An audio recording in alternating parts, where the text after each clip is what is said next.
This video is about full disclosure in a real estate transaction. If you're thinking about selling real estate in 2026, there's certain types of information that sellers are legally required to disclose. Falsifying or hiding that information can jeopardize the sale and expose you to unnecessary risk and liability. Recently, I had a buyer close on his dream luxury home.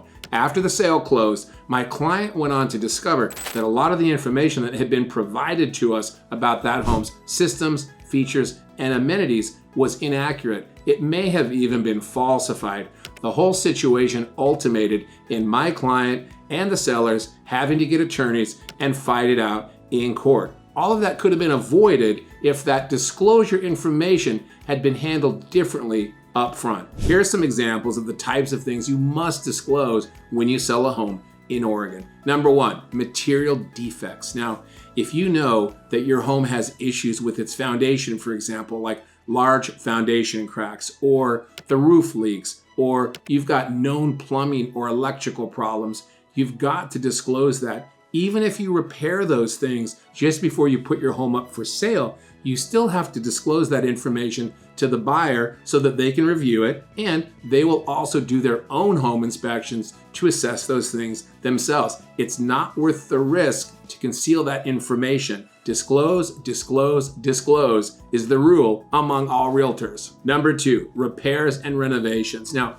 I run across homes all the time that are being marketed as fully updated or fully remodeled or fully renovated, but the scope of work that actually has been done is unclear. If you're going to sell a home that's had any kind of remodeling done, the rule of thumb is disclose, disclose, disclose. Buyers want to know, what is the scope of work that was done? Was it done with permits? Who did it? Were they licensed and bonded contractors? Was it a DIY special? It's a simple rule to remember. Just be transparent about everything, and that will serve you well in the sale of your property. Number three, environmental hazards. Nowadays, buyers are more concerned than ever about environmental hazards when buying a home. Things like high radon gas levels, mold or mildew, or one of the most common things that we see, oil tanks in the ground that were never properly taken out of service.